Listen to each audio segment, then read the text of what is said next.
नमस्कार साथियों, मैं अमिता बिसेन, सहायक प्राध्यापक इतिहास, शासकीय कला एवं वाणिज्य महाविद्यालय कोहका नेवरा तिल्दा, जिला रायपुर। आज का हमारा विषय है छत्तीसगढ़ का क्षेत्रीय राजवंश शरभपुरी वंश। शरभपुरी वंश की स्थापना 5वीं शताब्दी ईस्वी में छत्तीसगढ़ में हुई थी। शरभपुरी वंश के बारे में हमें इस वंश के राजाओं के द्वारा जारी ताम्रपत्रों से एवं भानुगुप्त के ऐरण अभिलेख से हमको जानकारी मिलती है। शरभपुरी वंश के जो संस्थापक थे, आदि पुरुष, वो शरभराज थे और इन्होंने पहले अपनी राजधानी शरभपुर को बनाया। बाद में इन्होंने अपनी राजधानी जो है वो श्रीपुर अर्थात शिरपुर को बनाया। मल्हार, सारंगढ़, रायगढ़, संबलपुर, ये जो क्षेत्र है ये शरभपुरी वंश के अंतर्गत आते थे। शरभपुरी वंश के जो शासक थे वो वैष्णव धर्म के अनुयायी थे, वैष्णव धर्म के अनुयायी थे।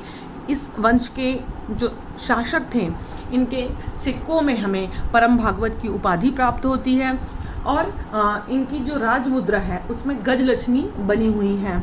इसके अलावा इनके सिक्कों में शंख, चक्र, गदा का चिन्ह बना हुआ है, जिससे पता चलता है कि ये वैष्णव धर्म के अनुयायी थे, वैष्णव धर्म की उपासना करते थे। इस वंश को अमरारी कुलवंश भी इतिहासकारों ने कहा है। आइए हम इस वंश की वंशावली पर बात करते हैं। इस वंश के सबसे पहले शासक हुए शरभराज, जिन्हें मैंने अभी बताया आदि पुरुष। उसके पश्चात नरेंद्र, फिर प्रसन्नमात्र, जयराज, दुर्गराज, सुदेवराज और अंतिम में प्रवरराज। प्रवरराज जो थे वो शरभपुरी वंश के अंतिम शासक हुए। विस्तार से चर्चा करते हैं यहाँ के राजाओं के बारे में। शरभराज जो है वो शरभपुरी वंश के आदि पुरुष थे। आदि पुरुष अर्थात संस्थापक। इन्होंने ही शरभपुरी वंश की स्थापना की थी, जिनका उल्लेख हमें भानुगुप्त के ऐरण अभिलेख से मिला है। भानुगुप्त कौन थे? तो ये गुप्त वंश के एक सामंत थे, जिन्होंने 510 में एक अभिलेख जारी करवाया था। अब शरभपुरी वंश के संस्थापक शरभराज कौन थे? तो शरभराज जो है वो वाकाटक वंश के शासक, जो कि छत्तीसगढ़ का पड़ोसी एक राज्य था, वहाँ के शासक प्रवरसेन के दरबारी सामंत थे। और जैसे ही प्रवरसेन की मृत्यु हुई तो उनके पुत्रों में आपस में सत्ता के लिए युद्ध चालू हो गया और उससे लाभ उठाकर शरभराज ने शरभपुरी जो क्षेत्र है, शरभपुर क्षेत्र, वहाँ पे अपने आप को स्वतंत्र घोषित कर लिया और शरभपुरी वंश की स्थापना की। इन्होंने सिक्के जारी किए हैं जिस पर प्राकृत की जगह संस्कृत भाषा का उल्लेख है।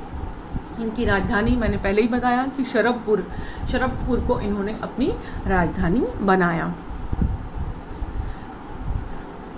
एक बात मैं बताना चाहूँगी कि देखिए, मैंने कहीं भी सन का उल्लेख नहीं किया है। सन का उल्लेख इसलिए नहीं किया है क्योंकि इस वंश के जो भी ताम्रपत्र जारी हुए थे, इन्होंने इस वंश के शासकों ने दान में देने के लिए ताम्रपत्रों का उल्लेख किया था। जो भी दान देते थे तो ताम्रपत्र सहित वो दान देते थे। तो ताम्रपत्र में भी कहीं भी सन का उल्लेख नहीं किया है कि उनका कब कार्यकाल था, कब से कब तक उन्होंने शासन किया, इसका कहीं भी उल्लेख नहीं। हाँ, इसका उल्लेख जरूर है कि कौन से सन में उन्होंने दान दिया, कितने साल बाद उन्होंने किया, तो इसका उल्लेख यहाँ पे है। शरभराज के बाद उनके पुत्र, उनके उत्तराधिकारी नरेंद्र थे। नरेंद्र के हमें 2 ताम्रपत्र प्राप्त होते हैं, कुरुद एवं पिपरदुला। नरेंद्र ने भी परम भागवत की उपाधि ली और उनके सिक्कों में लक्ष्मी माता उत्कीर्ण है। नरेंद्र के बाद प्रसन्नमात्र शासक हुए। प्रसन्नमात्र जो थे शरभपुरी वंश के सबसे अधिक प्रतापी शासक हुए और इन्होंने प्रसन्नपुर नामक नगर की स्थापना की। प्रसन्नपुर नगर जो है वो वर्तमान में मल्हार के आसपास है और निडीला नदी, जिसको हम लीलागर नदी भी कहते हैं, उसके किनारे जो है वो प्रसन्नपुर नगर की स्थापना की। प्रसन्नमात्र विष्णु के भक्त थे, भगवान विष्णु के भक्त थे।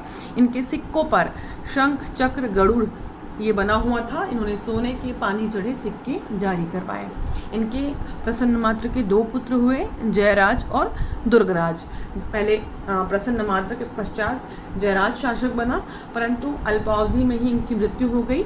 उसके पश्चात उनके पुत्र दुर्गराज शासक बने, जिनको मानमात्र भी कहा जाता है, परंतु इनकी भी जल्दी मृत्यु होने के कारण फिर दुर्गराज के जो पुत्र थे सुदेवराज, वो शासक बने। सर्वाधिक ताम्रपत्र सुदेवराज के ही मिले, जिनमें 6 जो है वो शरभपुर से और 2 सिरपुर से जारी किए गए थे। सुदेवराज के कौवाताल अभिलेख, जो कि महासमुंद के पास कौवाझर जो गांव है, वहाँ पे यह अभिलेख मिला, इसलिए उसको कौवाताल अभिलेख कहते हैं। कौवाताल अभिलेख में इनके सामंत इंद्रबल का वर्णन है। इंद्रबल किसका सामंत था? सुदेवराज का सामंत था। तो इंद्रबल का वर्णन है। और सुदेवराज ने अपनी नई राजधानी श्रीपुर को बनाई। श्रीपुर अर्थात सिरपुर को, पहले इनकी राजधानी शरभपुर थी, उसके पश्चात इन्होंने राजधानी जो है श्रीपुर को बनाया। अंतिम शासक को देखते हैं हम, प्रवरराज। इस वंश के, शरभपुरी वंश के अंतिम शासक हुए प्रवरराज। मैंने अभी बताया था कि कौवाताल अभिलेख में हमें इंद्रबल के बारे में जानकारी मिलती है। तो सुदेवराज के जो सामंत थे इंद्रबल, उन्होंने जब जाना कि प्रवरराज जो है वो उतने शक्ति संपन्न नहीं है, मैं कभी भी जो है उनको पराजित कर सकता हूँ, मेरा जो बल है वो ज़्यादा है और मैं प्रवरराज को पराजित करके उनको पराजित कर दूंगा और उनके राज्य को मैं हथिया लूँगा। तो ये सोच रखते हुए इंद्रबल ने प्रवरराज को पराजित कर दिया और उनको मारकर पांडु वंश की नींव रखी। इस प्रकार हम देखते हैं कि सामंत कि सुदेवराज और प्रवरराज के सामंत जो इंद्रबल है, इन्होंने शरभपुरी वंश को समाप्त कर दिया और उसके बदले अब एक नए क्षेत्रीय राजवंश की नींव रखी, जिसे हम पांडु वंश कहते हैं। धन्यवाद।